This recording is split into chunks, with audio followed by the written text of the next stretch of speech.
Hey guys, Card Guys here. Welcome back to Bust or Busted. We've just received day 3, 4, and 5 spoilers for Everfest. These are only going to be the official spoilers. We know there are some cards that were leaked from box breaks and that sort of thing, but we're only going to be going over the actual official spoilers today. We have 30 more cards to add to the list. We're going to go through these 30 cards and add them to our previous list and also mention whether we're updating our choices and our decisions from the first list.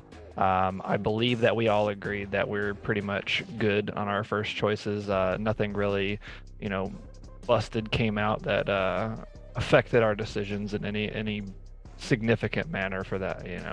I think that we still stand by those decisions, but we have 30 more cards to add to the list, so let's go ahead and get into it.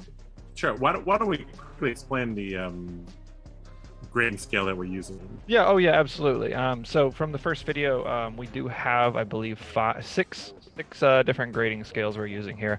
All-Star is self-explanatory. This is going to be a card that is 100% going to see play and dramatically affect a deck in some form or fashion. Staple is going to be a card that's most likely going to see play in multiple different decks and quantities of 3. Role Player is a card that is going to see play, but probably not a significant amount of play or stick to one deck. Niche is a card that might see some play here and there, maybe in 1 or 2 slots, maybe in some brew decks of some sort. Dark Horse, a card that might have potential later and could be better. Cards that are barely worth mentioning. Yeah, like all the potions. Like knick-knack, bric-a-brac. And it's all right. Let's started with equipment because we felt that those are the ones that have the largest influence. So I guess we'll do the equipment, then we'll do the commons, and then we'll go through the class cards. So The very first card that we have is Stalagmite, Bastion of Eisenloft. It is a Ice Guardian equipment offhand that defends for 2, and it says whenever you defend with Stalagmite, create a Frostbite token under the attacking hero's control, and it has Temper, which means it'll block for 2, and then it'll block for 1, and then it'll be destroyed. What do you know? A shield that breaks. Yes, it is Job LSS. properly designed, I feel like they designed this with Alex in mind, honestly. Yeah, I feel like I should start the conversation on this one. Sure. I completely disagree with the other shield that they made, as many people know, and as a running joke in our team. A shield that doesn't break doesn't make sense to me. An equipment that doesn't break doesn't make sense to me. That is the whole design philosophy they've been sticking with, and so to create a shield that can block for 30 damage over the course of a game, not my favorite design. So a shield that actually breaks, I'm a fan of. A shield that actually has a good effect on when you actually want to use it, fantastic design. It does what ice cards do best. I'm a big fan of this card. I think this card is going to see play for sure. The card is just a very, very nice design thematically. Like, it goes very well with what the Ice Guardian is trying to do. Giving the opponent a Frostbite kind of on demand, basically, is something that's really nice and can really mess up their plans. And this effectively brings the Guardian's fridge to like 9 potentially. I guess the big discussion with this card is whether it's going to see play over the Busted Shield. Yes, so that's something that we need to consider is in what situations would... Well, this is a Ice Guardian equipment, so Bravo is literally can't... the OG Bravo can't use this, right? So yeah. The question is whether the new Bravo star of the show or old him, Grandfather of Eternity, will use this over the current shield. What do you guys think about that? You know when they are going to use the shield, right? When the other one gets banned. Yeah. So it plays the role as the backup shield. Is that what you're Exactly. Are we thinking this is probably a role player type card? I definitely agree on the role player. Yeah. slot for that. Okay, are we thinking like kind of in the middle here? Yeah, somewhere in the middle. I think it's middle of the pack there. All right, for sure. Sure. We'll stick it there then. All right. Next card we got is another Guardian card. Earthlore Bounty. It is a guardian chest equipment that blocks for 2. It says whenever you draw a card from the effect of an action card, create a seismic surge token for each card drawn this way, and it has temper, so it blocks for 2, then blocks for 1, and is destroyed when the combat chain closes. So the 2 cards that this synergizes with the most are Blessing Potion of of Deliverance. Or not Potion of Strength, Potion of Luck. Sorry, the new potion. Yeah, it synergizes with the Potion of Luck. Blessing of Deliverance, Tome of Fendal, with Major Aster Boots. Showtime, things like along those lines. I'm thinking Tome of Harvest. I mean, geez, 3 seismic surge on it. Oh, Yep. okay. Yeah. I like that. Nathan. Okay. Yeah. I think the biggest reason that I mentioned Potion of Luck is because that's an instant. I think being able to generate the seismic surges on your opponent's turn, and then have the seismic surge pops on your turn, so you don't have to wait a whole turn to use the surges, is pretty neat. But, Yep. So versus the tectonic plating, this effectively has 1 less block if you're trying to use it for the effect. Does this I think Do you it's think this- niche, right? will this see play? over tectonic plating, I can't No. imagine. There might be some deck that really utilizes some sort of combination of draws and into, I don't know, maybe like a blitz deck or something. Because I'm probably gonna mention blitz a lot tonight. Yes. Something where you can set up a really big, what is a 14 damage card? Something like that really quickly. This card actually reminds me a little bit of Courage of Bladehold. Like, you're gonna block with it once, and then you're gonna try to get the effect off on a big turn. And generally, Courage is better in. So I think this might see some blitz in CC. The stability of the other chess pieces, we're gonna edge it out a little bit. Yeah. So I think we're just gonna put it in the middle of the niche. Sounds about right. I'm okay with that. All right.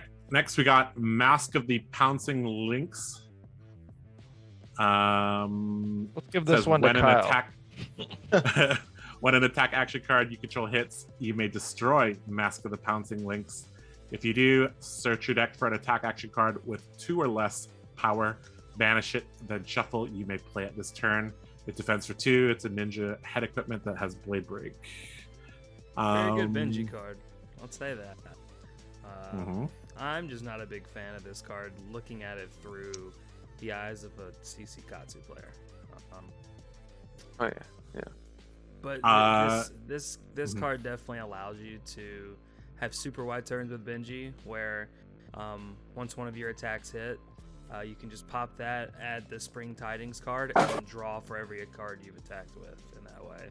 So it just definitely extends quite a bit of the chain link with Benji. But other than that, I don't see much use for this card in CC. In the slide.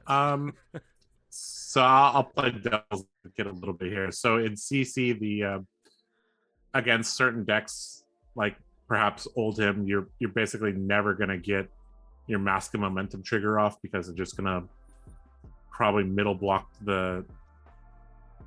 your second Kadachi with the shield. Getting off, yeah. So this card is better in the sense that you can guarantee 3 parts of a combo line, because as long as the attack hits, you could use Ketsu's ability and then you can use the mask to find a missing piece. However, it's limited to only 2 or less power, so I don't know. And it happens once a match. And it happens once a match. The question is that better than Mask of Momentum? It costs you 2 health too, because you have to pop this to use the effect, whereas you always block at the end of the game with mask. Exactly. So it's 2 health. There's also something to be said for not what mask does, but what it accomplishes, right? Yeah. Right. Just the It fact forces that them to block that. It's just the thought of Exactly. the effect that exists that That's it. gets you there. So Because Kyle, I know as a Katsu player, you'd rather have Oldhim block the shield on a Kadachi than for sure. on your actual attack. For sure. Mhm. And this I guess card- it'll see play with Benji? Yeah, for Yep. sure. For Yeah. sure. Low niche. Sounds about right. Yep. When this card Yeah. got announced, I immediately got a text from Sebastian and told me sorry for your loss. Mask of disappointment. Man, Mask of I was so upset. Really Yeah. wanted a playable Chess piece. possibly. You wanted a you chess know. piece, yeah. Very much so. Will be a pretty cool foil though. It will Yeah. be. Don't get me wrong. Gets Absolutely, a +1 for that. I absolutely adore this card's art. All right, next we have Dreadboard. It is a ranger two-handed bow. Next. God. Once per turn action for a resource, you may put an arrow card from your hand face up into an empty arsenal zone you control. If you do, it gains +1 until end of turn. Go again. Arrows you control have defense reactions, can't be played from hand. This chain link. So it's remorseless effect on the bow, right? No, remorseless is defense Well, not reactions the from not the hit, arsenal. not the hit trigger. Okay. Oh, it's the opposite then. Yeah, it's the opposite. So if Okay. you fire remorseless with that bow, no defense reactions. Period. That's interesting. Right. I guess you could get both effects. It's pretty. Well, I don't know what Yeah. I'm that's. just not too keen on this card. I really don't know why. Like I don't It's feel a- like it. Yeah, Voltaire and Death Dealer are, in my Yeah. opinion, Yeah. leagues above this card.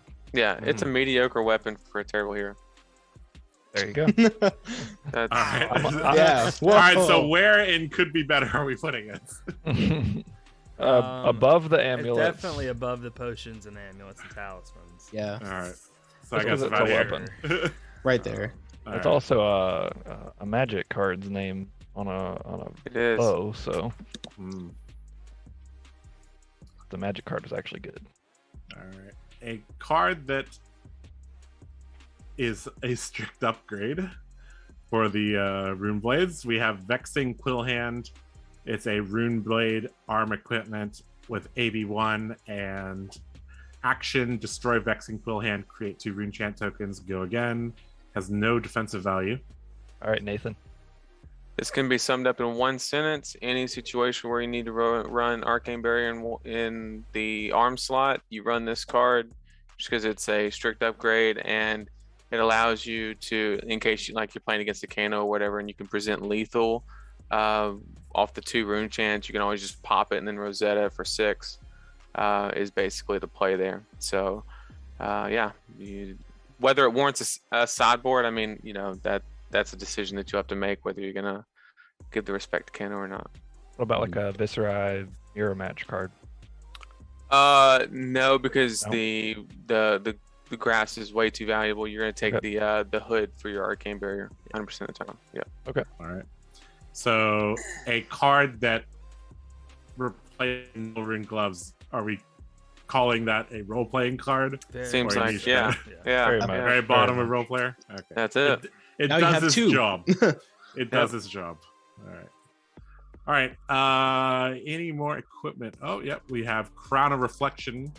It Card's is a neat looking. Yeah, it looks Yeah. cool. Yeah, it's I wouldn't even go that far with it. You kind of guys. weird. Really. Oh, man. There's like a city in the background here.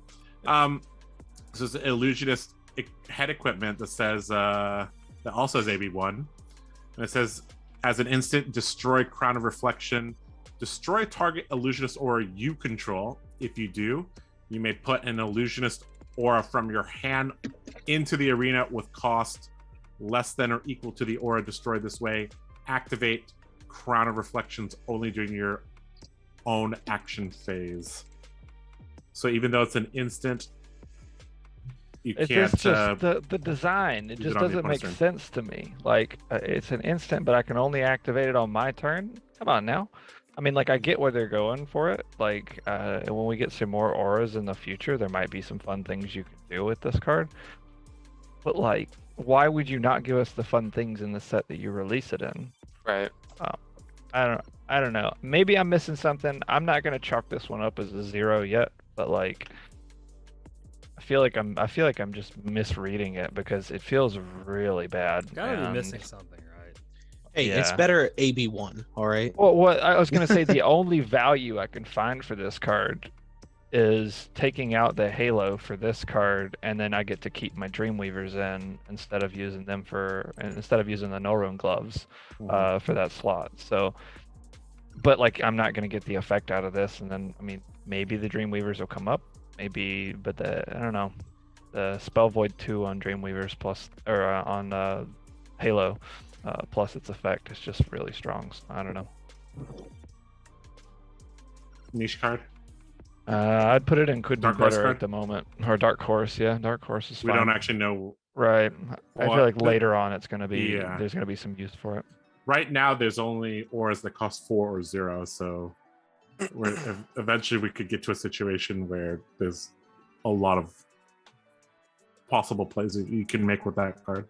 Right. But for now, let's leave it in Dark Horse. All right. Any more equipment? Looks like we're done with equipment. All right. So we'll just hop to the generic cards. Yeah. There what to do. are. You know what to do. There, all the generic cards are down here on the bottom Yeah. row here. Let's should go be. over these talismans and potions like as a little snapshot right here real quick, and let's Yep. just kind of individually just place them because like I don't think any of these are fantastic. Is there a warrant for any of these above the could be better slot? I think that's probably what the people want to know. Potion of Deja Vu, I think, has a lot of played. I think Kano. that one has future potential. The Deja Vu one. I mean, it's a great Kano card. I think it'll be a This is 3 a of it. very good Yeah. Kano card. It'll be a 3 of in any wizard deck because you know you can always just pitch a red card that you actually want to be on top of the deck, pop that, flip it back on there. And it's very then- easy to pitch a red card. Yeah. Right. Well, you just crew. You Yep. use your Crucible and then Mm-hmm. put it back on the top of your deck and then Kano and hit it. And you know Mhm. exactly what's there. Mhm. All day. I just think that's Okay. the only one for sure that has any. So we sort can of put Potion of ability. Deja Vu in role player or staple. For sure. I would say role player. I'd say Or role yes. Yeah. Or staple. You can make an argument for staple. For Well, wizard, yeah. We'll put it kind of at the higher end of role player then. As for the other 4 potions, like how are you even gonna trigger Amulet of Assertiveness as You're not. as ninja and you're using your for the first Kadachi? Like what? Yeah. Or 0 cost attack from Arsenal. That's the Maybe. only way. Yeah. Maybe That's a the only hero one, that and gets then- 5 intellect later on. And if this is on the field and you're making an attack that could trigger this, the opponent will just block it. Mm-hmm. Right. Or they'll save their armor for this. This is not good. Is there a way that Healing we can potion is- make a special category for Amulet of Assertiveness? Like What type of special just called category? called unplayable. That's what the bottom of could be better is fun. Healing potion. If this was an instant, it would still not even be playable probably. No. But you can only gain life on your own action on your own turn as an action. Ass. Why? Why is this not an instant? Okay, Gaining these two- life too powerful? These cards are going down here. Yeah. And That's then let's- easy. This is Let's make definitely this way. blue, let's make those- this those- blue pitch talisman an action that turns your 1 pitch into a 3 pitch when it's a 3 pitch itself. It's a 2 pitch. Right Oh, now. it's a 2 pitch? Oh, Yep. I can't see the pitch. Yep. Oh, okay. Yep. All right. Not quite as bad as I thought, but still bad. Yeah, it still sucks. Force E-Pod. Get him out of here. This. Oh. This is going down here. Talisman of Cremation.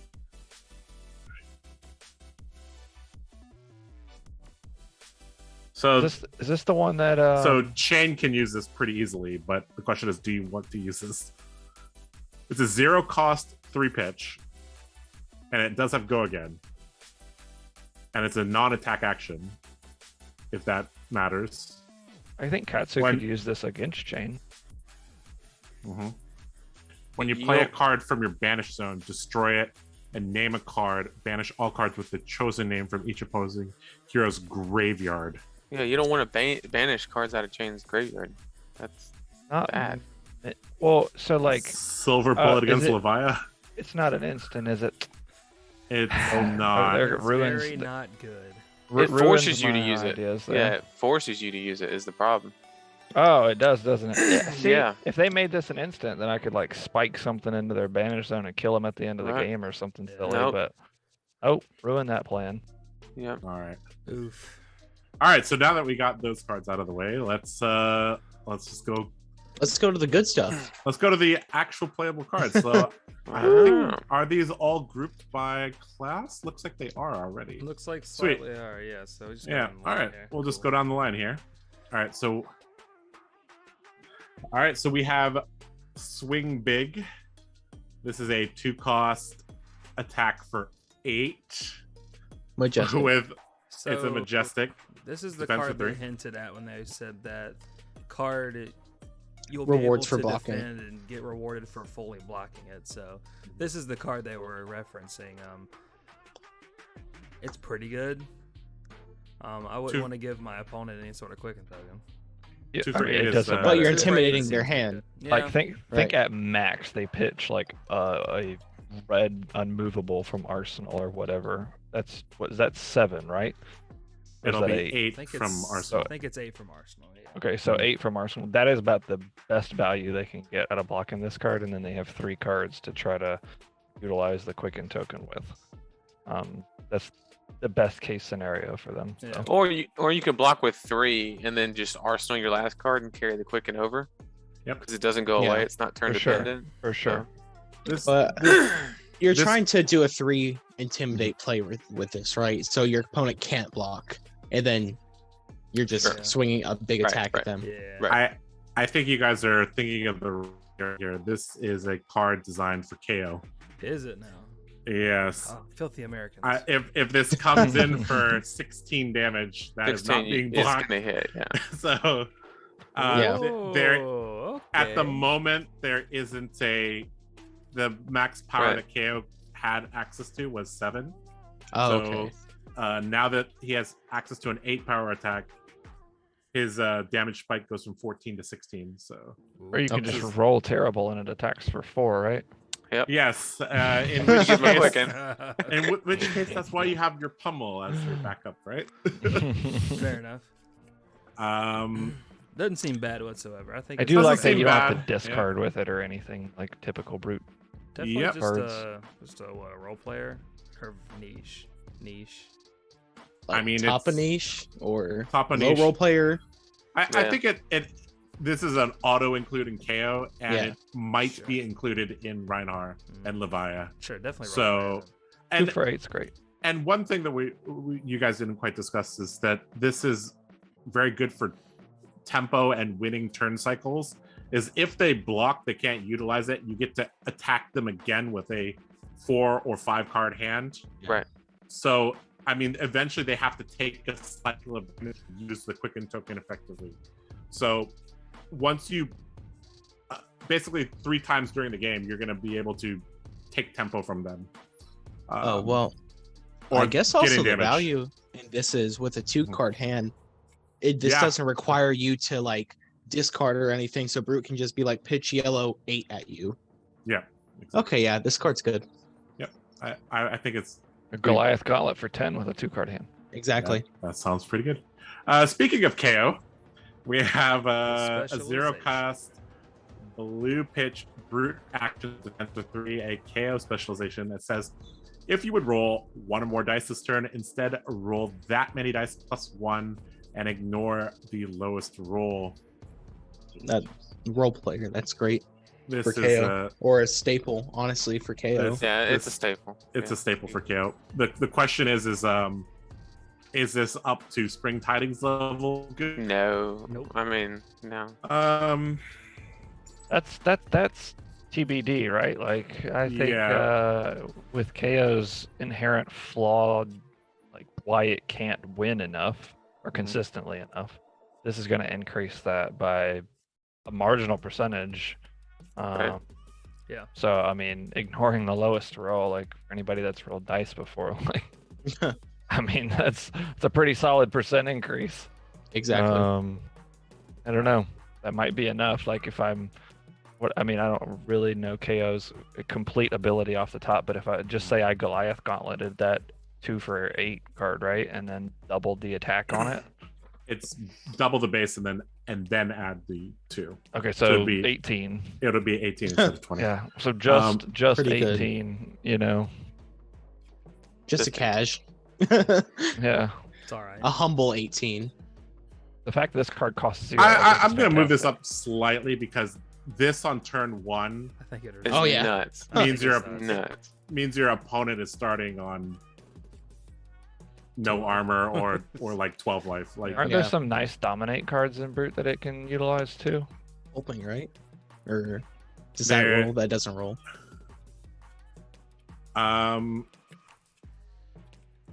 Hoping doesn't roll, but I feel like this card is probably I mean, it's auto Probably include if somewhere you're playing here, KO. I mean, yeah, easy. Absolutely. all right. Let's move on to a different class. Let's talk about the Guardian card, Nerves of Steel. It's a blue pitch 3-cost Guardian aura that defends for 3. It says when Nerves of Steel enters the arena, remove a -1 counter from a chest equipment you control. Battle Worn and Temper on equipment you control doesn't trigger if it defends an attack with 2 or less power. Remember that Battle Worn and Temper trigger when the combat chain closes, even though most of us just tick up our dice or add the counter directly. We're taking some shortcuts basically. Pretty solid card, although this does cost 3. Pretty good Oh, card and I versus forgot, Benji. when your hero is dealt damage, destroy Nerves of Steel. This combined So- with Stalactite or whatever the card is called seems Uh-huh. pretty good. I This think, only affects the chest equipment though. The Battle Worn and Temper is Oh, just down, yeah. control. Mm. I think that So- card's very, very good. Yeah, so in cases I'm thinking of, it's in the Card's Prism very match. Mhm. Well, in the Prism match, you're blocking all their spectral shields and not worrying about losing your armor. Mhm. In that card, the biggest flaw in it is it doesn't have go again. So in what world do you give up 2 cards to do that instead of swing hammer or like, is that really worth? I'm thinking more Blitz versus a certain matchup. I just think it's very good versus the I want to play. Sorry.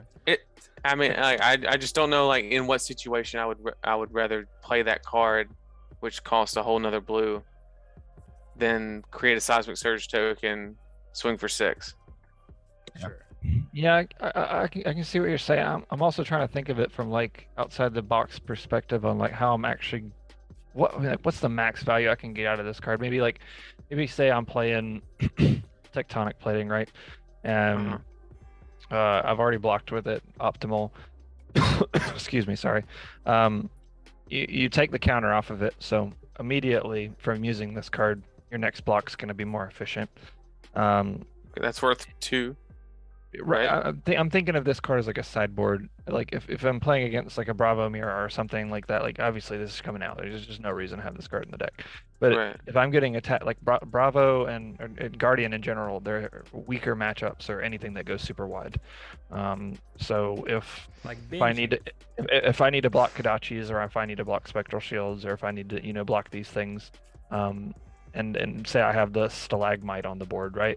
And I'm blocking with the shield, creating a Frostbite. It's hindering their turn. I'm also not getting the Temper trigger. So I get to keep the shield around while also interrupting their turn. And I got I get to keep 2 block on my tectonic plating. So like, I mean, I feel like you could really do some damage with this card if you time it correctly. But maybe I'm thinking too optimistically with it. Couldn't be you. Yeah. Kid. I don't think it's worth giving up 6 damage. You know, I Maybe mean, Dark Horse?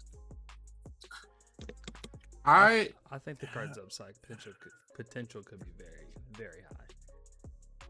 I wouldn't say very high, but like I think the card can. I don't know.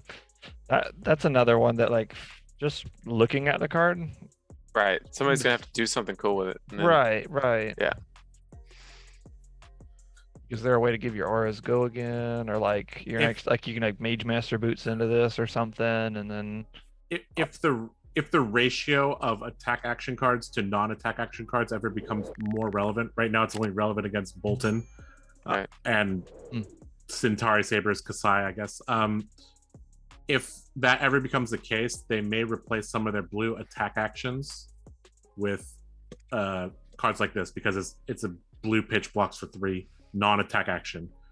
But the only world where that would happen is if Prism declines in popularity, because then they'd be giving up a lot of 6-power cards, right? Yeah. So Prism won't decline in popularity. So I think we'll just keep this here at Dark Horse. It's a little bit unsure about where that goes. Yep.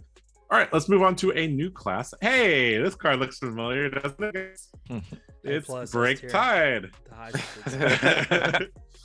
It is a 0-cost yellow pitch majestic ninja attack action that attacks for 2, defends for 3, and it has combo. It says if Rushing River or Flood of Force was the last attack this combat chain, Break Tide gains +3 dominate, and when Break Tide hits, not if, when, banish the top card of your deck until the end of your next turn. You may play it.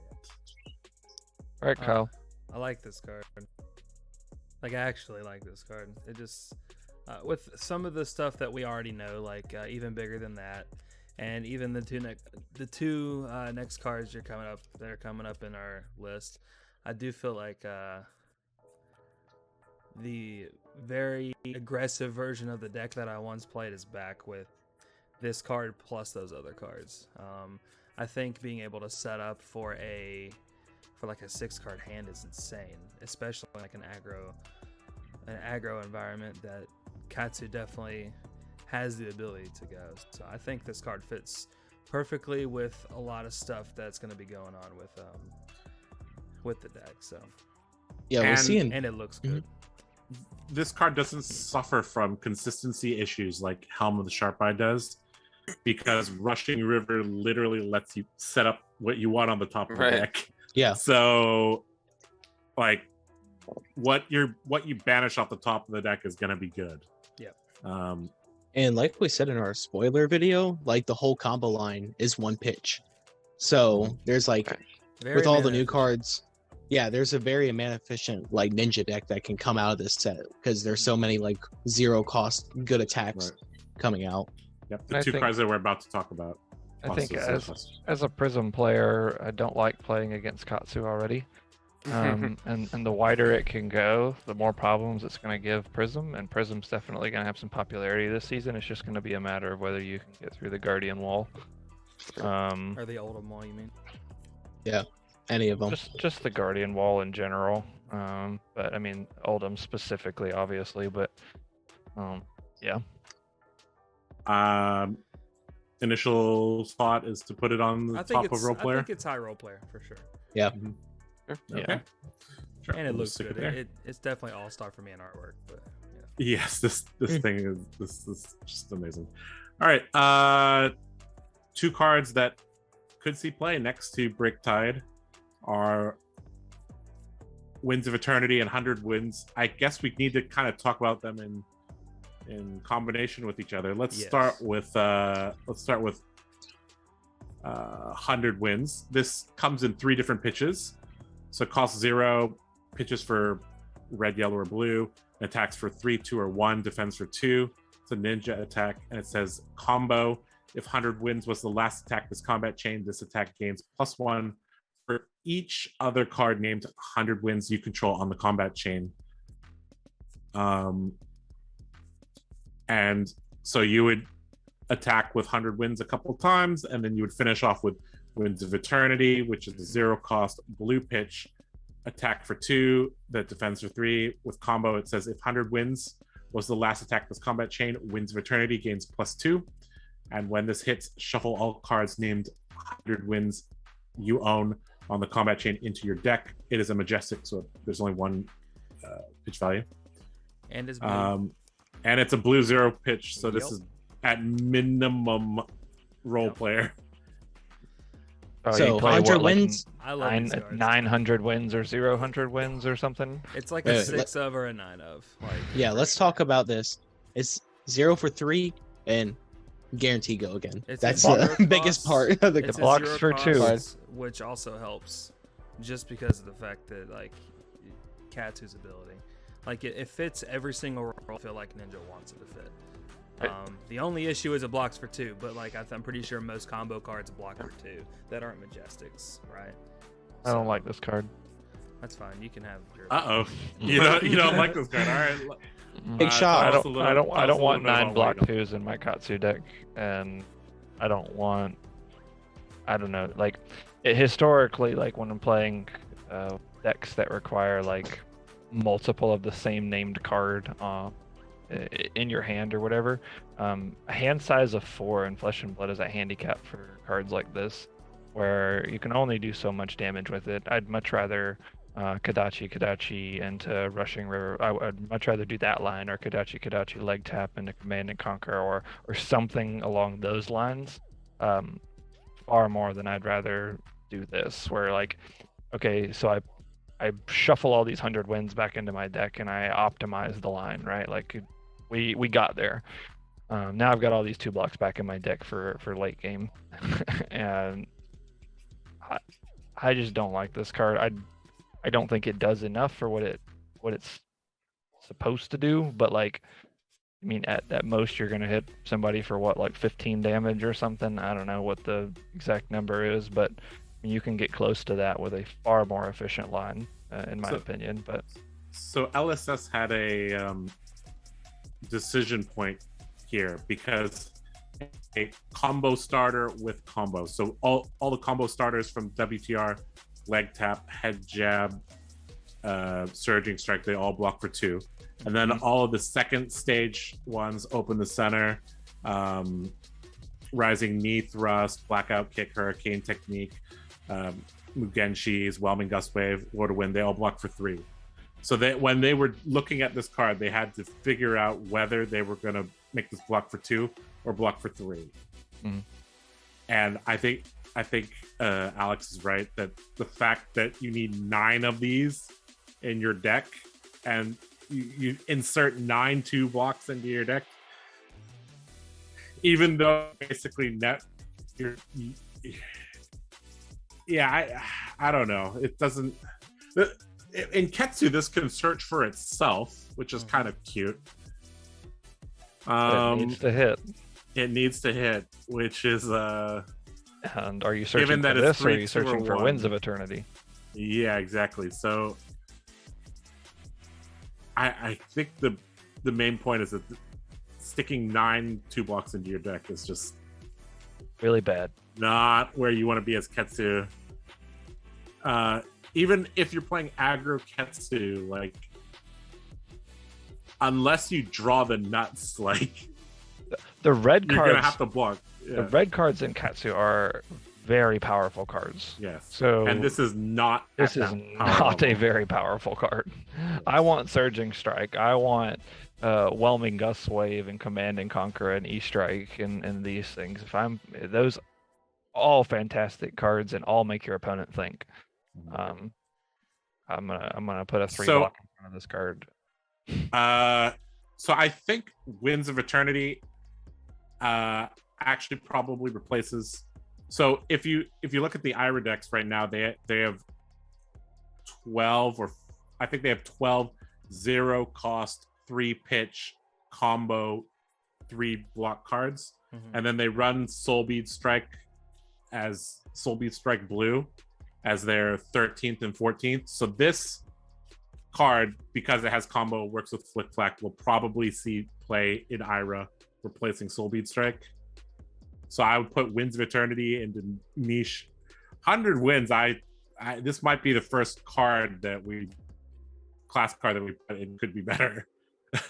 I guess Kyle, do you have any? No, I'll just prove it to you guys in the ProQuest season how good this is. Oh, all right. I look All forward right, to so it. 100 wins That's goes into it. Dark Horse here. Is that what you're saying? That's it. Dark Horse.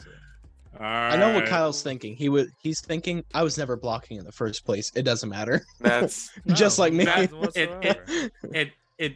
it does matter because unless you draw multiple at the same time, that like 100 wins plus a surge. I guess you could discard them. Yeah, they cost yeah, you zero. Katsu them, and then you can always get them back. So if there was ever a meta where an aggro Katsu just needed a little bit more gas in the tank to play a little bit longer of a game, I think you could see the line. But yeah, it's obviously not like its most efficient way of playing aggro. But if there was a situation where it needed a little bit more gas in the tank and recycle, then for sure. All right, so we'll put 100 wins into Dark Horse, and because Winds of Eternity, I agree with Winds of Eternity, definitely because of the Ira aspect of it, for sure. Zero cost combo, 3 pitch, 3 block, attacks for 2. Yeah, I think it could go there. All right, moving on to Warrior. So you. This card is absolutely nuts. Tell me about it, Josh. This is a 0 cost majestic that pitches for 2, defends for 3. It's a warrior action. Kasai specialization. It says as an additional cost to play blood on her hands. Destroy any number of copper you control for each copper destroyed this way. Choose a mode. You may choose each mode twice. Target one-handed weapon gains +1 while attacking this turn. Target one-handed weapon has go again while attacking this turn. Target one-handed weapon may attack twice this turn. So Josh, tell me what a reasonable line of play that you expect to achieve on most games with this card is. Break Courage Blade Hold. You need to combine Blood on Her Hands with Oath of Steel or Spoils of War, if possible. Because then Oath of Steel is I'm going to generate a ton of damage and push for the victory. And Spoils of War is I'm going to spend some of my money, but I'm going to get all my money back anyways. And then and more. And then I'm going to do it again. Or I'm going to cash in or something like that, right? So this card by itself is not very good, but in combination with Oath of Steel and Slice and Dice, Blade Runner, all of the new warrior cards just point towards this card. And if you basically you want to spend 6 coins. So getting 6 coins as Kasai is not too hard. Isn't there a red card that just automatically does that? Yes. Like something like that. Yeah, exactly. So if you have any type like High Striker, right? So you would the new Kasai deck would probably run High Striker, and with the warrior attack reactions, you're gonna get in. You're gonna get your initial coins. And then if this card just represents a ton of damage in combination with Oath of Steel or a ton of copper paired with Spoils of War. This basically is 4 attacks for free if you pop Courage. Or you just need a blue to activate it because your second sword swing is free. So either pop Courage or pop a blue with this, and you can attack twice with each weapon at 3 or 4. And with Oath of Steel, that becomes a math problem. A lot. 4 and then 5, and then 4 and then 5. So it's pretty ridiculous. The only downside is that if you draw this very early, just like if you draw cash in early, this has to be gone to the bottom. In fact, you may not even play cash in anymore because this is just too powerful. Yeah, the only downside for this card is that it doesn't pair well in multiples. Like Lumina Ascension plus Lumina Ascension is ridiculous, but the way this card is worded, it's not actually great in multiples. Because obviously the second line, target one-handed weapon gains go again while attacking this turn. You'd never choose that again.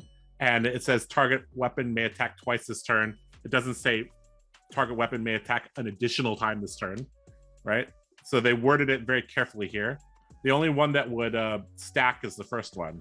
So if you ever have two of these, they're not very good. But thankfully, you probably only need one of these to end the game. Yeah. Okay, that's a lot of words to say that this is a Staple. very high staple. For sure. Agree. Yeah. So, anything else to add to that? No. Okay. Nope. Seems All very right. good. Going on to two more warrior cards here. We have Oath of Steel. This card is Very interesting. very interesting card. So in Dory, if you get a triple hit off, this represents 6 damage, but then that's a card you have to spend, so it's not that great. In order to get a triple hit combo off, normally you need all 5 cards. You can't just be spending one card on Oath of Steel. So this is not good in Dorinthia, in Blitz, or in CC. In Sabers Bolton. In Sabers Bolton, this could represent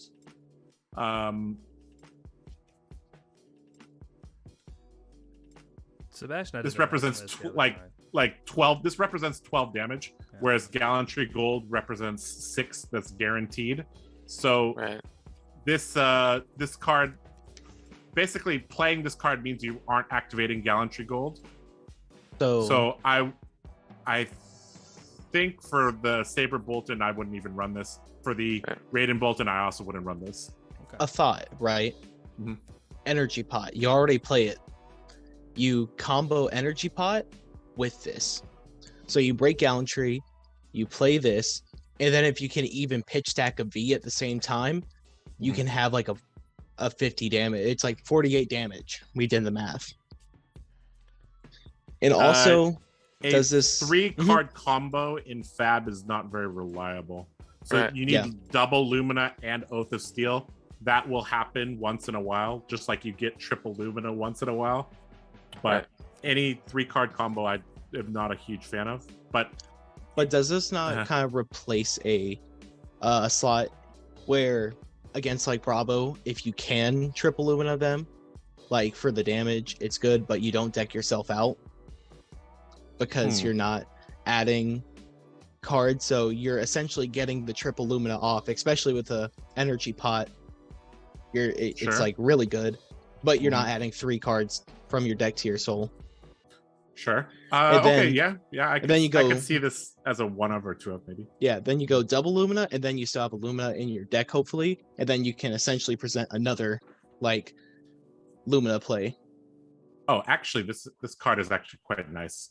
Now that I think about this more, think about this post combo.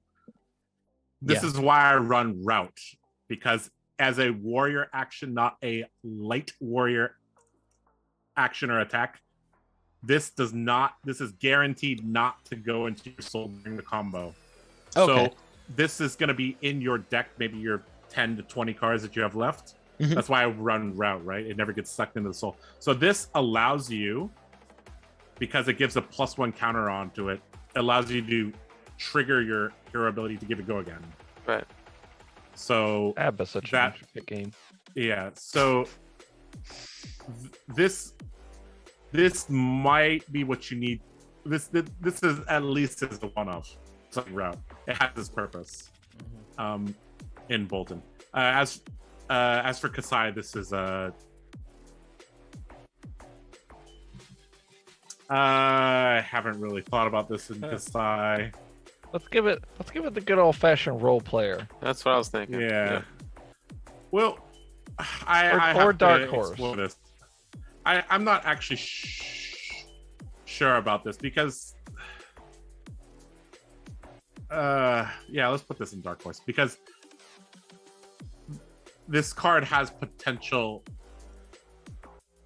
Maybe I have to go to the drawing board. That card has potential to be nasty. All right, the final warrior card that we got is Slice and Dice, a 0-cost warrior action that defends for 3. Whenever you attack with sword or dagger this turn, if it is your first weapon attack, it gains +1. If it is your second weapon attack, it gains +3. Art is very, very nice card. The art is it's fantastic. Yes, it is. Just more support for two-handed weapons. This card is better. Well, this card is 0 for 4, which is above rate. Yeah. The only problem is that you have to combine it with something, and generally this pushes your weapon into kind of awkward breakpoints as well. And like a good, and that's good for blitz. Kasai. Yeah, this is a Kasai card. This is a pretty weak Dory card, and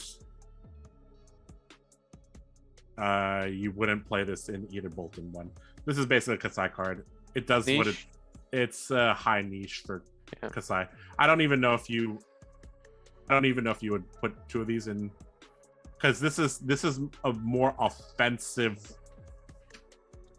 Kasai card, whereas I think the correct Kasai build right now is to build it as a defend, create copper, and then burst them with the special blood on her hands. So I think we'll just put this kind of like middle of niche, I think, for now.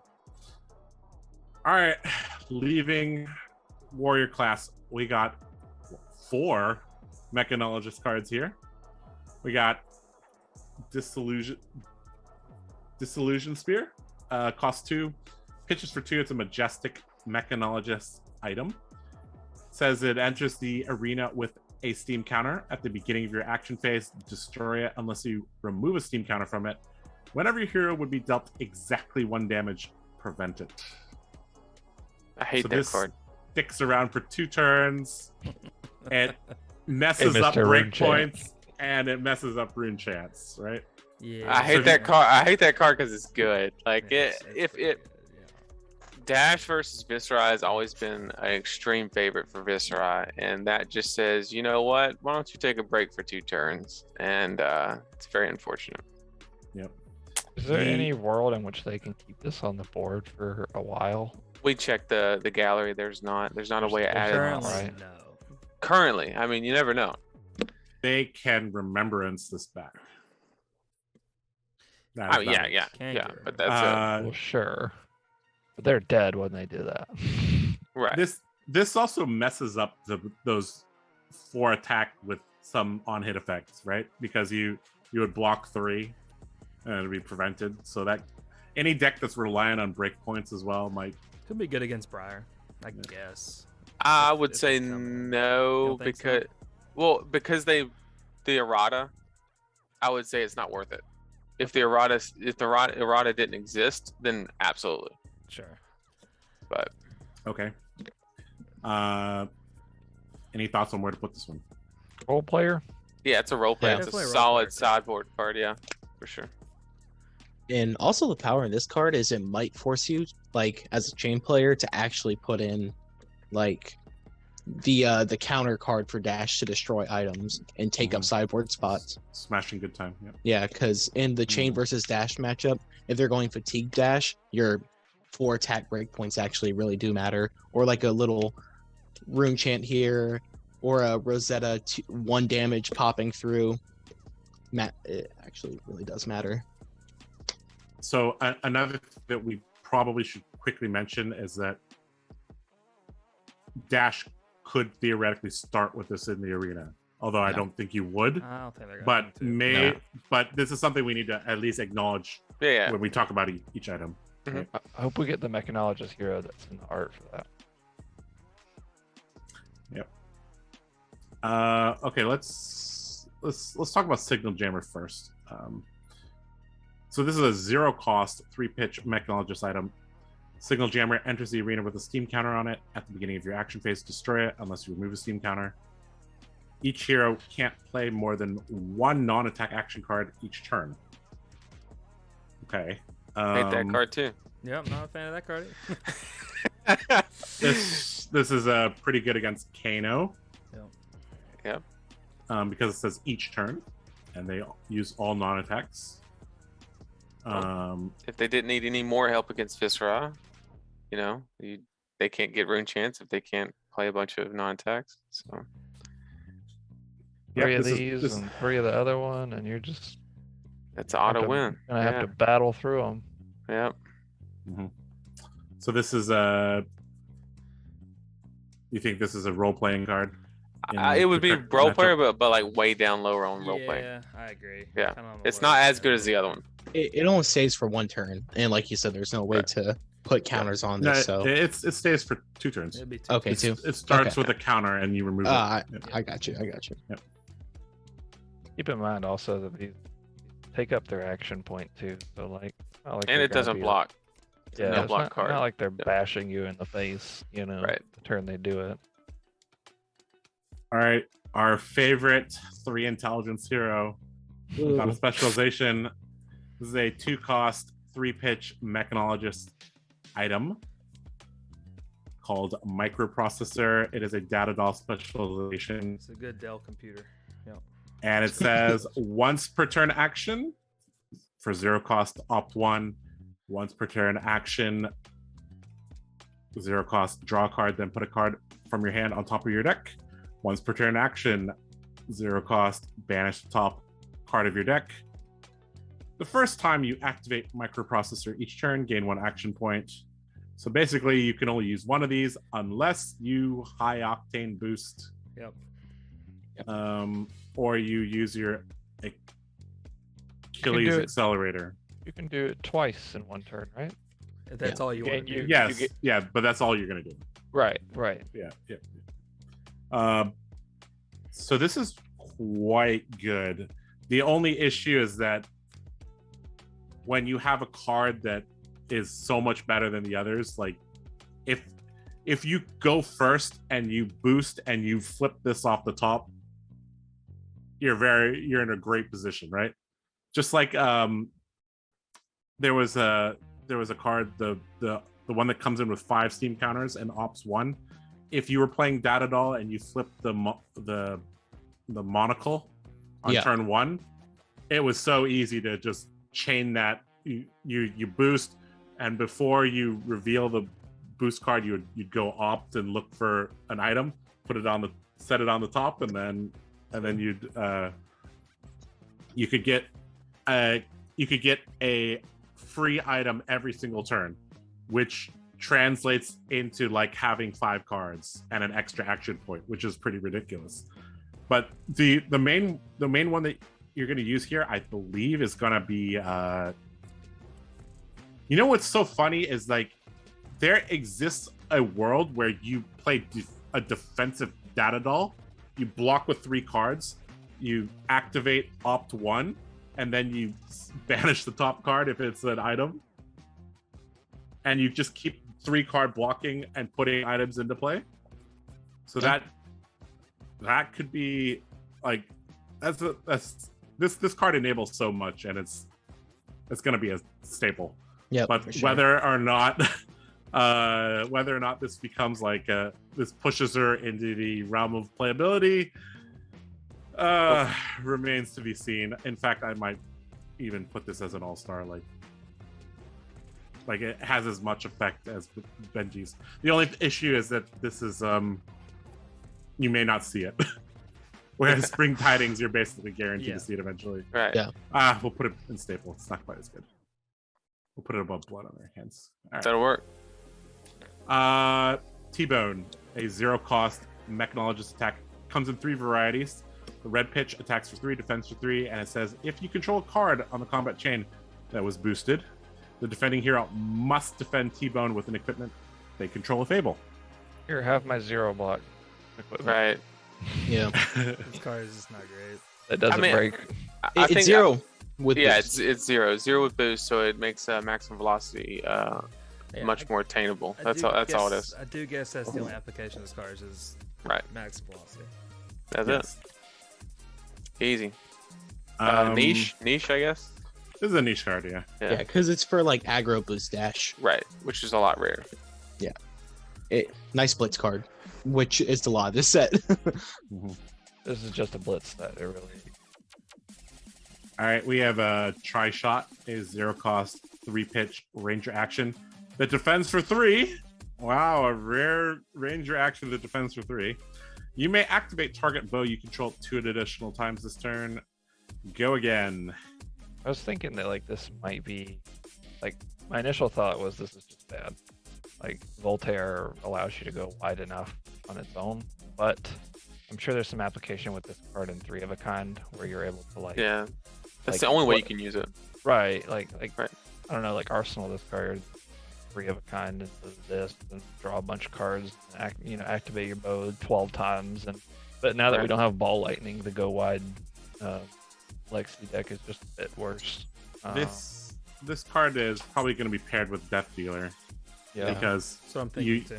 you would want to draw cards, right? That Well, if you did it that way, you'd have to also have Rapid Shot to get Go Again.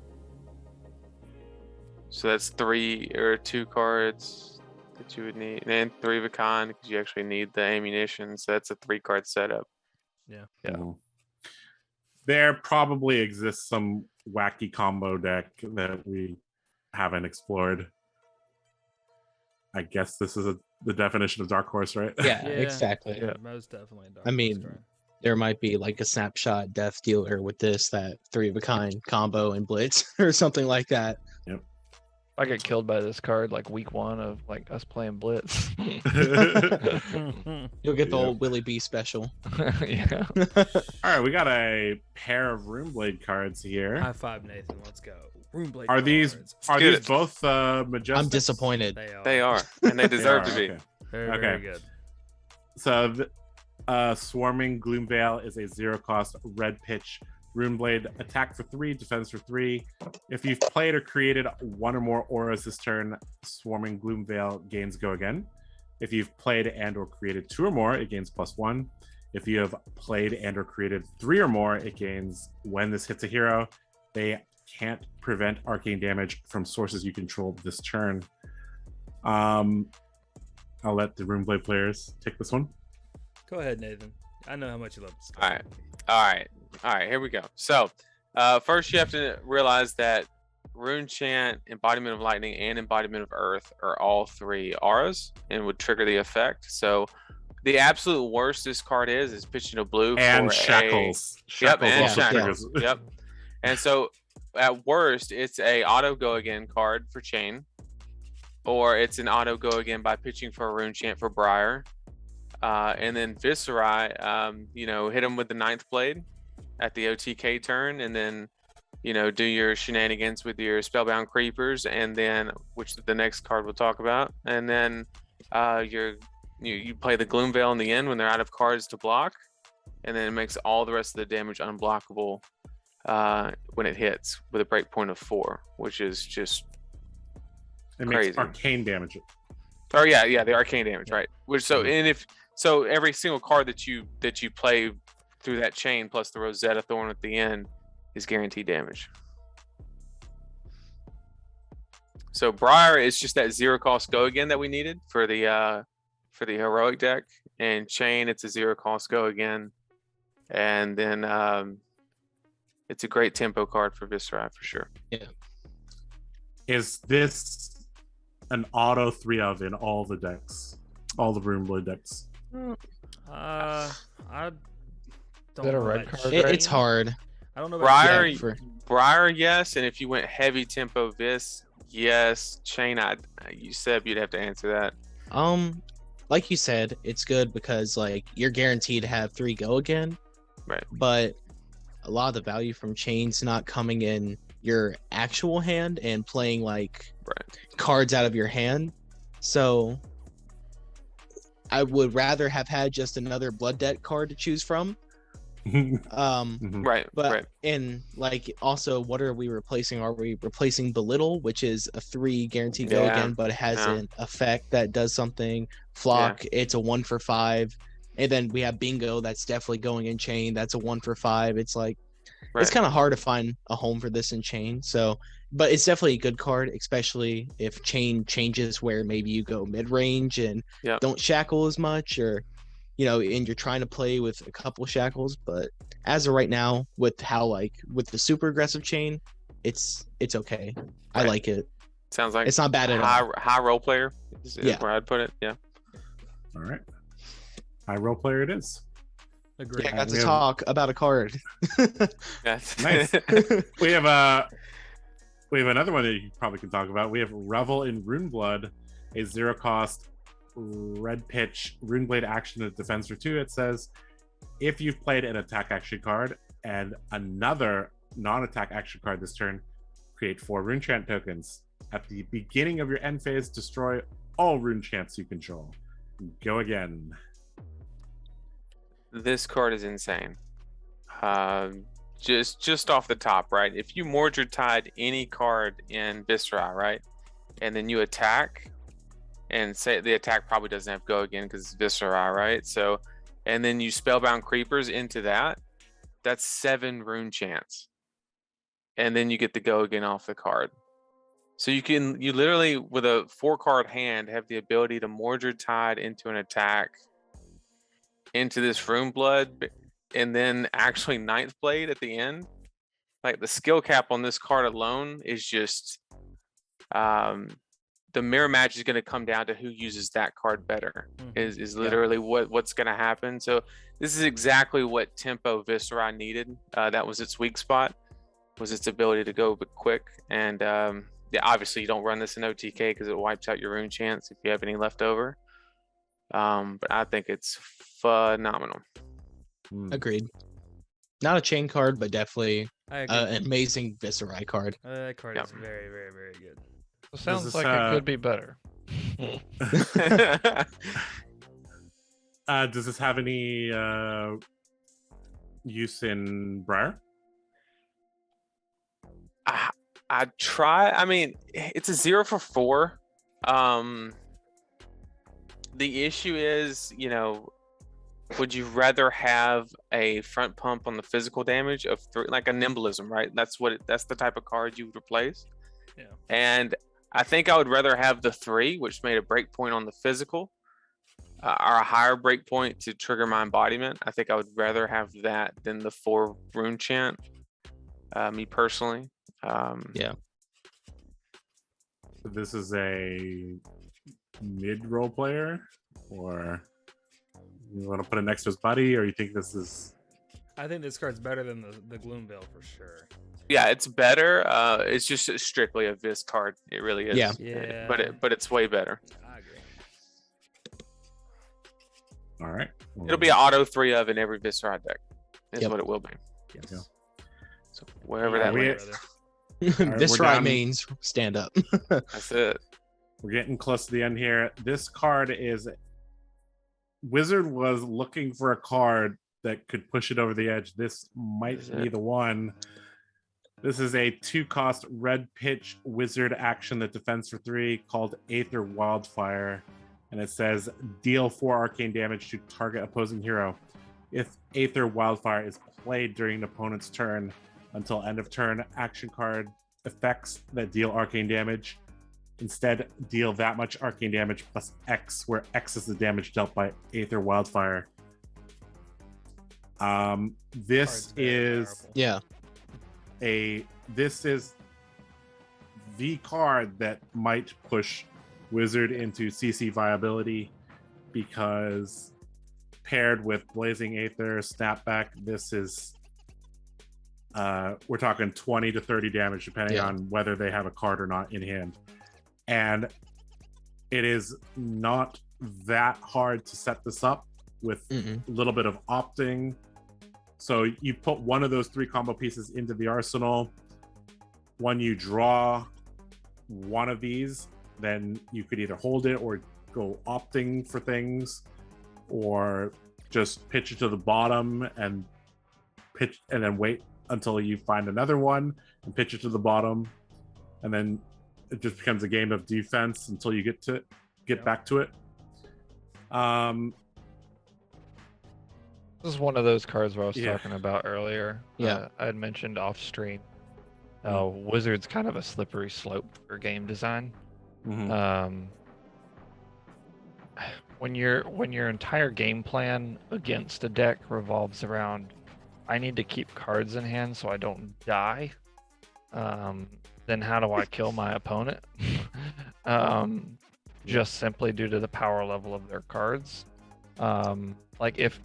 Say you put yourself in like a like just a play space where you're testing these cards, and if you don't have 2 cards in your hand, you're dead the entire game. Just say like just straight off the bat, if I get rid of these 2 blue cards in my hand, then I die. So that weakens my entire play for the entirety of the game, where they can just wait till the end of the turn and just chip damage you until you die. And then as soon as you try to kill them, they just kill you. It creates a really awful game, like especially like if I was like a new player coming into the game and I was like, oh sweet, I've got AB4, I'll never die to wizard. And then you're like, and then you draw an all red hand. And then you're like, oh wait, I just drew an all red hand, or oh wait, I just got 1 card left in my hand and I still died even though I had AB4. You know, you sacrifice your entire equipment, you sacrifice so much to play against wizard. And I thought this was really funny when we were in Dallas, one of the Blitz side events. A dude played Kano because he knew that his opponents would side in AB3 or AB4 against him, and then played 0 arcane cards in his deck and went full Scar for Scar. And went full Cheerios, like generic Plunder Run, Scar for Scar, all the Briar good stuff cards, and just tried to kill his opponents because they had no equipment to block with. It was super meme, and it didn't work because you still start with 15 life. But when we see a wizard that starts with closer to 40, that type of trickery could be. This is a slippery slope. That's all I'm gonna say. Cards like this. What I want to talk about is like the meta coming up. We can basically predict it's going to be like a mid-range control meta where you're going to have Guardian and Prism, and what are Kano's worst matchups? Guardian with AB5 now, having all the blues in the world they need, and Prism that they can't get rid of their auras unless they play Talish Charge to attack the Genesis. But when that meta calms down, and if we go back into an aggro meta, Kano's going to be disgusting. Because if aggro decks are running like aggro Katsu 15 blues and Chain's running 18 blues and Viscerai's running 20 blues, like it's going to be awful. Also, I guess another thought that just pierced my brain. Historically in games, how banning works is when a deck becomes overly oppressive on a format, you generally need to look at that deck. And what happens, like say for instance, if any Magic players out there, Graveyard's interaction has always been a real big problem. And so Kyle and Sebastian can attest to this. When Monarch was printed and we were looking at Chain, coming from a Magic background, I told them this is going to be a problem most likely. Any deck that can utilize more cards, like its Graveyard or its Banish or something like that as part of its hand, becomes a problem very quickly. And you had a deck called Hogak that came out where it could just produce a ton of damage out of nowhere from its graveyard, and it left decks in the format with no other option but to side in, make sure that you had like 4 slots or 5 slots or whatever it was in your sideboard for graveyard hate. You had to have some sort of graveyard hate, or you just probably were going to die because there was a lot of Hogak in the format or a lot of other graveyard things. And so it's the same principle here, where if you don't have AB4 in your sideboard and don't have blues in your deck, or you don't have blues in your deck, any wizard you come up to, you just die. And that was a concession we even made in Las Vegas and other tournaments, was hope we don't play against wizard, like kind of that thing where like I needed all these other sideboard slots to make sure that I could compete with other decks, like I need to put in a bunch more cards so I can compete with the fatigue plan and Chain and like just various things that you need. If every deck has to allot 5 of its sideboard slots to AB or 4 or whatever, it's going to be a problem because it limits interaction with other decks and what you can do against other decks in the sideboard. And I can attest to that, because at Vegas, I actually did use 2 sideboard slots on AB3. So if I played Kano, I would have some chance. And then, as we saw in the finals, we built the deck had a weaker fatigue match. And if I had, a couple extra fatigue cards, I might have not died like I did in the finals. So you definitely it's never a Sideboard healthy slots game hurt. state. It's never a healthy game state when you say, "Hope I don't play against this deck," or I install. Yeah. You put 'em Because- There are two ways to fix this going forward. One is putting A, B onto Good equipment, such yeah. as and the other way going forward is to what was I gonna say? The increase the amount of cards that you can play in the deck to like 85 or something like that. That's not gonna elegant happen. number, Yeah, no. but that could be it. They won't change the deck size. That would ruin their game. Just coming at this from like a Runeblade player, like with my main deck is Chain. If I'm having a bad Dash match, I need to put in the new Dash Silver Bullet. If I'm having a bad Prism match, one of the newest Runeblade cards that's not on here is a Runeblade Prism sideboard card. And then if I need Arcane Barrier, that's going to be cards, and it's like you can't fit that much in, so you're foregoing one of those matches in the sideboard slot. And that's where the problem's going to lie, that you cannot add silver bullets in sideboard cards for every match. That's your bad matchup. We're also likely to another game design thing that they could do to fix this or to alleviate a little bit is to create more modal cards that can be cards in this game can already be used in many different ways. You can pitch with it, you can play with it, you can block with it, right? But creating cards that have even more modes or abilities might be one way going forward. And they might introduce a new way to interact with arcane damage. We'll see. Yeah. You never know. They could create armor that is spell void armor or / temper armor.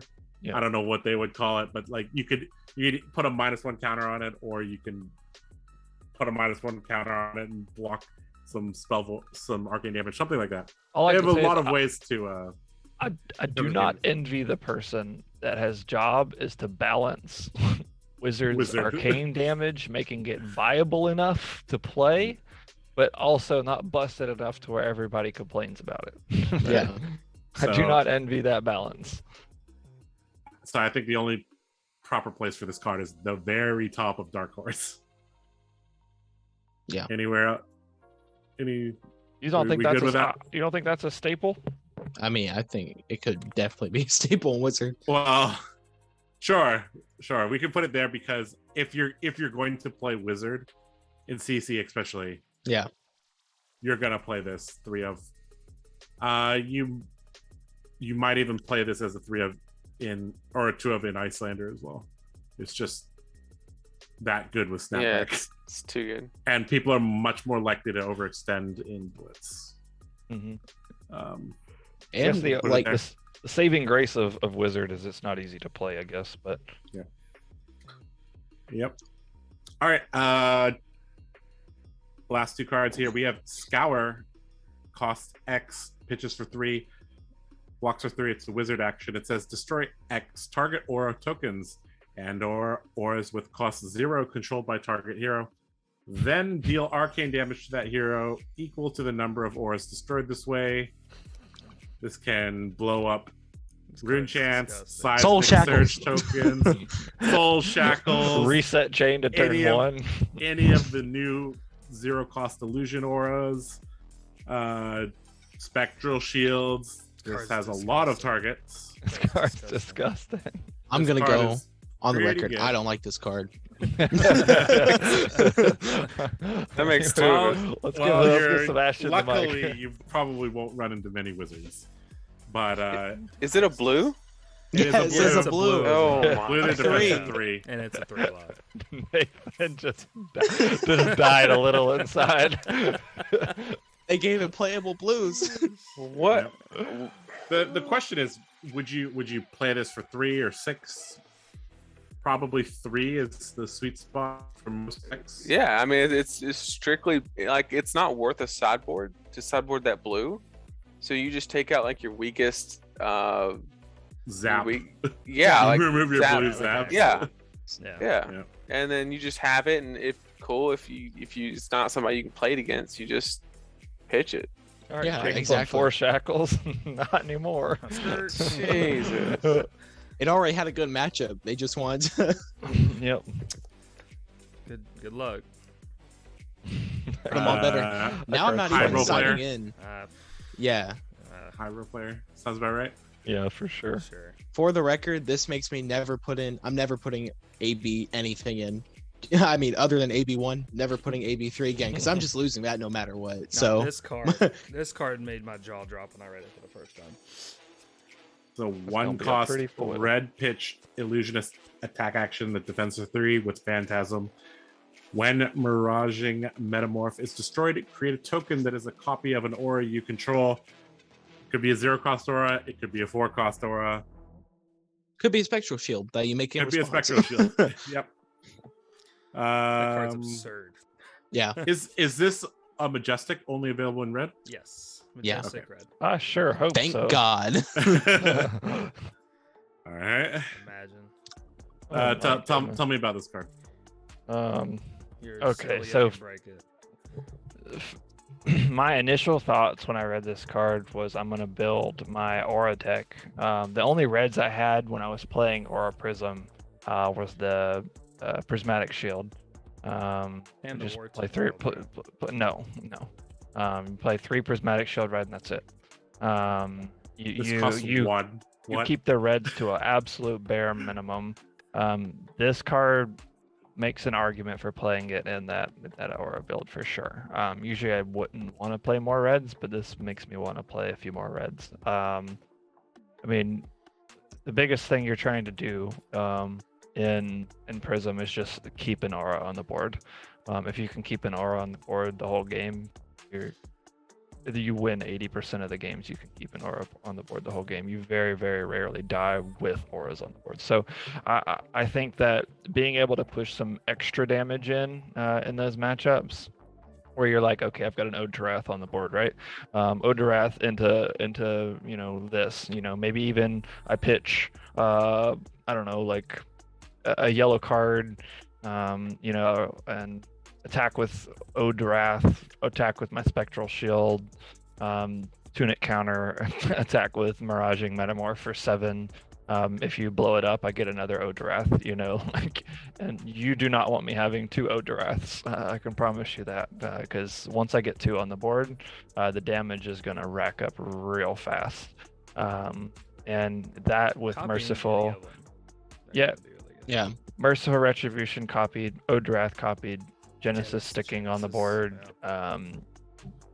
It's going to be pretty hard probably to set it up with Genesis just because that's instantly dying every time it hits the board. But yeah, this card 1 for 7, copy any worst case scenario, you make a shield, copy Yeah. the shield. I really don't see a downside to this card. Like if you pitched a yellow for this card, attack for 1 or attack for 7 with 1, you still have 1 floating. You can use, what was I thinking? You use the 1 floating to get your action point back, and you're still able to attack with the shields that you create off of its destruction. So there's a lot of good uses for this card. And This definitely card there's people in reminds Prism. me of that 8 power brute attack. Where did that go? Oh, the one we put. It creates tempo. Yeah. The Yeah. swing big. This card just creates tempo no matter what your opponent does, Mhm. or it really impacts their life total for Yes. a very efficient rate. I think this will be a fantastic Blitz Prism card. Yeah. I was thinking about that too. You don't want. I mean, you don't want to take 7 in Blitz usually, especially Nope. when the things got go again. Where would you like to place this? I mean, it's high because it's only 1 deck. Are we choosing staple or high role player, one or the other? I guess staple would be you include it in every type of prison build. Like it's part of the core 45 Yeah. to 50 cards. Yeah, Whereas role player, it's like, okay, this is a sideboard card in many different decks, definitely. and it makes has a its statement. purpose. I think it's staple. I think you could make a Yeah. case for All Star, That honestly. card's disgusting. Yeah. Um, We didn't add anything to All Star today. I mean, I don't know. I wouldn't put that in All Star if we're not Definitely putting think Smash. it's- If we're not putting Smash in Good Time and Definitely think it's a staple. Aether Wildfire and. All right. I do think the best card that we've covered today is Aether Wildfire, though. So yeah. To be fair, That also shows that it's also the most expensive pre-order card. What else, Aether? I didn't know that. Fun. Yep, $25, Holy. it'll be $4 in a week. and in a month it'll be 50 cents. Oh, cheap. like every other majestic. Macho Just buy Grande your foil. Macho Grande foil is going to be more expensive than all the majestics. That's funny. I need to get my extended arts. Macho Grande. I don't think there will be. All right, our tier list is getting a little crowded, but Just a tad crowded. just a tad crowded, but yeah. I mean, with 6 categories, looks like we added quite a few. We added 5 cards tonight to Dark Horse. Yeah. So that's sure. kind of That's gonna- a good thing though. In any game Yep. design, right? Yeah. You want to look at a card and be like, man, this could be busted later. Like, and that'll keep the brewers going and keep the excitement and the tension. So For sure. I like that. For sure. Yep. Come up with a 100 wins deck, Oath of Steel deck, or a deck that could really use Tri-Shot.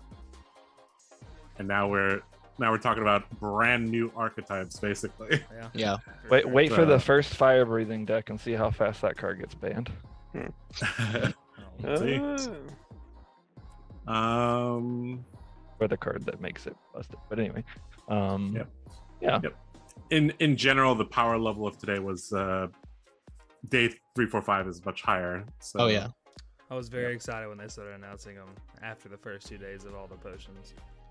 So, Exactly. It's important to look at our tier list as well and realize how many of these cards are CC and how many of them are Blitz. Yeah. I would say this set was like 95% Blitz set. for sure. and Definitely just, more uh, electric. a few cards that are going to be staples in CC, but for the most part, they really, really wanted to buff the Blitz heroes they created in crew and try to add on there. So Datadol, Kasai. I mean, that was really what was holding them back is the fact that Dory had 2 specializations and Kasai had 0. And Right. now that she has 1, that already makes things a lot better. So For sure. and they gave her a lot of other fun things to use too. So Wow. Look at us. Look at us. You know, having friendship and grading cards. This is great. Yep. It's It's always interesting to hear different perspectives on everything. I got something fun we can do at the end here. So we've rated 61 cards or whatever it is. I mean, this is pretty 61, much yep. pretty much the full set, right? Like most of it. It's getting yeah, close. So yeah, we're getting to the point where I think that we can comfortably do this. If you were to rate this set on a scale of 1 to 10, and that's accounting for everything, right? Like don't I favor CC, so this set sucks. I favor Blitz, so this set's good. I don't want to do that. I just on an overall scale, artwork, game design, playability, how they included the cold foils, everything encompassing. How would you rate this set? And to be fair, I'll start because I put this idea out there in the open. So I'm gonna give this set a very, very confident 4 out of 10. I much prefer. Wow. I didn't like. I guess I'll give my reasoning too. I don't like the Carnival slot. What they did with that. I was super hyped about Carnival slot, and it just was kind of bad. I don't like the fact that they didn't give us generic common cards that we can play around with in multiple decks that, might not be. I don't want them to be overly powerful. I just want useful common cards. Most sets and card games have useful common cards, and I just don't feel like we got that in this set. We got very, very few all-star cards, as you can see. 3 all-star cards out of a full printed set, Yeah, but that's an and one of them is a promo. I just am not a fan. I just don't feel like we got enough out of this set. I feel like the value is going to be terrible for anybody breaking tons of cases. The cold foil commons are all talismans and bad cards that are going to be worth $5 a piece. Right. The legendaries are probably 1 per 10 boxes, kind of like they were with crew. So there's just going to be no value to be had by busting cases open in legendaries. The fable is going to be very expensive, so that's something, I guess. Right. But overall, there's a bunch of majestics. Most of them are mediocre, and don't feel like there's going to be much value in this set. So artwork's pretty good, but I think the art's beautiful on a lot of these cards, and I think, in my opinion, that's kind of what is my driving factor as why I like this set, because so many good-looking cards. There's some neat cards playability-wise. You can tell they were just trying to broaden the card pool with neat things for all formats, because I mean, obviously, the potions more than likely in some of these cards are going to be for universal pit fight and the new formats that they're going to be coming out with down the line. So I'm kind of on your boat. I would give it probably about a 5 out of 10.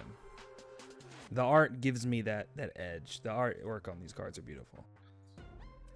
My general feelings on this is that they played it safe. Yeah. Yep. Which, For sure. I mean, there's a Mark Rosewater, who is the designer of MTG, gave a talk a couple years ago about 20 lessons from 20 years of designing Magic, and one of the very first things he said is that if people like your game but nobody loves it, it's gonna fail. Yep. So you create a set that we like but we don't love.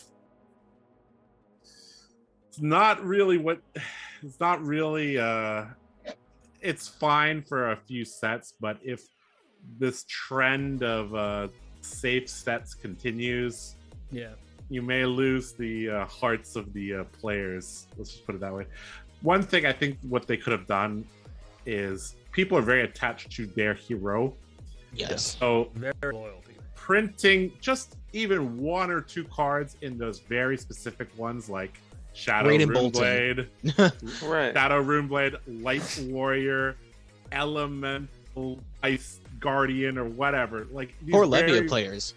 yeah, really, though, really. just 1 or 2 cards would have been able to change a lot of minds here. The set is 198 cards.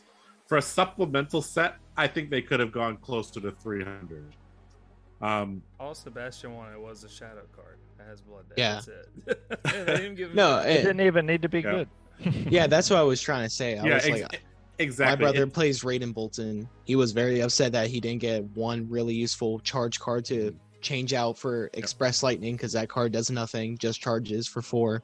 I didn't get like a something, even it's a blood debt 2 cost non-attack that doesn't make the deck that better, just another option for maybe like Arcane Chain, something different, but none of that. And so LSS designing things for more general use has resulted in less people wanting to use them in general, which is kind of the problem. Is like, okay, like, hey, everybody could use these potions. Well, they're kind of bad. Like I said, I feel like they could have done better. for sure. Because they played it safe, I will also give them the safe average score of 5 out of 10. I will add on one more thing before we go to Nathan and Seb's rating. On what you were talking about with Mark Rosewater, the fun thing that Magic has when they have a bad set is there's another set immediately down the road that's already announced. So we have 3 months in between sets or whatever. Like, say you had a good set, 3 months, new set comes out. Okay, we don't like this set. All right, it's okay. We only have 3 more months. We got another set coming, or we have a set in between that, and then the next core set, so everybody can get hyped for the next one. There was never too much time in between sets where you always had something to look forward to, right? We just don't have anything to like. If the time, what was it, between September and November or something like that, and that, I don't remember exactly how long it's been, 5 months or 4 months.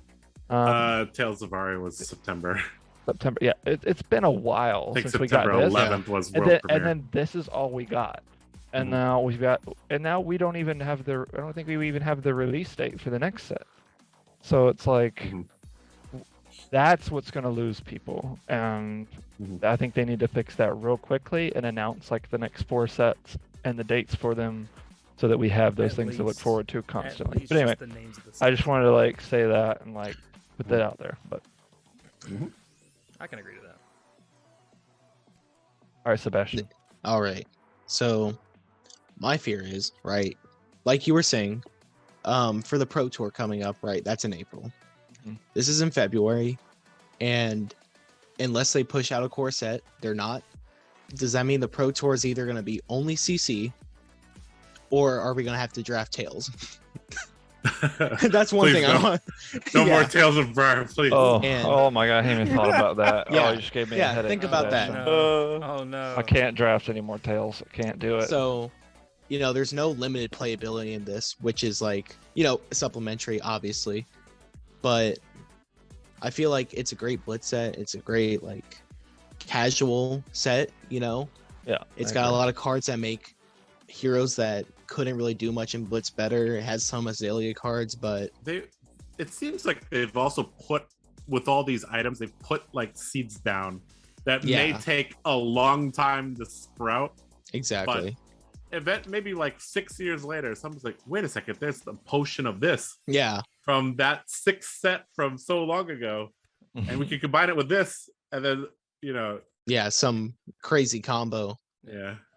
But overall, like the cards, like I think Alex said, like, or no, Josh, you said it, like, I'm a chain player and all I saw here was chain hate, if anything. Nathan said, no, they'll support your deck by banning on Hallow Rites, and I feel like that might be the case. So I didn't get any support, which is like a little upsetting, but I get it. It's a broken deck, but I can't believe that no like CC heroes really got support like Levia or Bolton, Raiden, or it just doesn't feel that good. But the art's great. I like it for Blitz. Yeah, So, this over- set is really good for Blitz. Yeah, Let's be it's- frank. This It's amazing pushes, for like, Blitz. a few more heroes into the metagame, which is great. Yeah, and like, but if there was more generic cards that you could play around with, like Tremor and Monarch, that was a generic card that people thought was like only for limited. Then it turned out to be actually halfway decent in chain, and 1 for 6 was pretty good. I wish there was a card like that for a lot of decks. So That card overall, was broken in y'all's deck. Don't underplay that because but overall, I'm gonna give it like a 5 for 5 point somewhere 5 out of 6 out of 10. Same rating. The art's amazing. I love Flesh and Blood. So Yeah, don't LSS if you guys see this. We love your game. great. Oh, yeah. Success. We are Great just success. being very critical. Like what do they say? The something about stems from love. Like like you feel the most passionately about the things that you love, and you're willing to Exactly. criticize the things that you love. So. This is definitely more of a casual set, more yeah, than anything, and like they kind of have to cater to the casual players too. And I get that. 100%. All right, Nathan, what you got for us? All right, here we go. So, off the note of it being a casual set and very heavily favoring the Blitz format, unfortunately, we're heading into what I think will be single-handedly the most important organized play year this game will ever face in its Yep. entirety. Whether it fails or succeeds in the next 10, 20 years, this year with hopefully the downtick and continuing downtick of COVID and the game getting strong legs, and to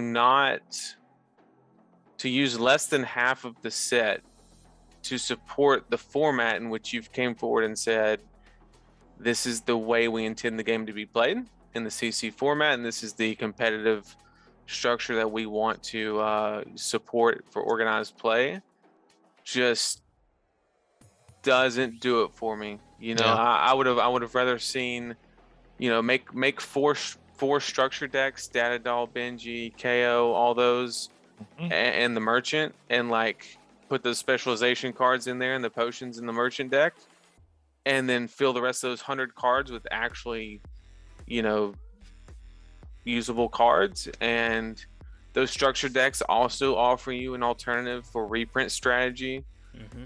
You know, if you need to throw a CNC in there, do that. Whatever you need to do. I like that one. You know, there's just this to me, like Josh said, where he said planting a lot of seeds. It does feel like a setup set.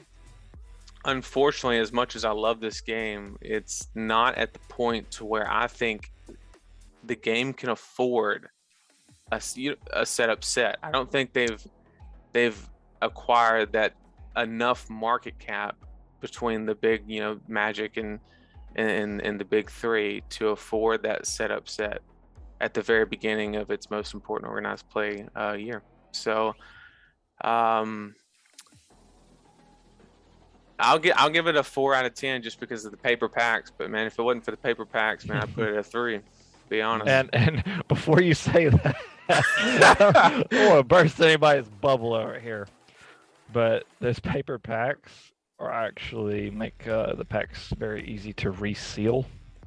Oh, that sucks. Which is a downside to these packs. The whole point, like the foily packs, when they break a certain way.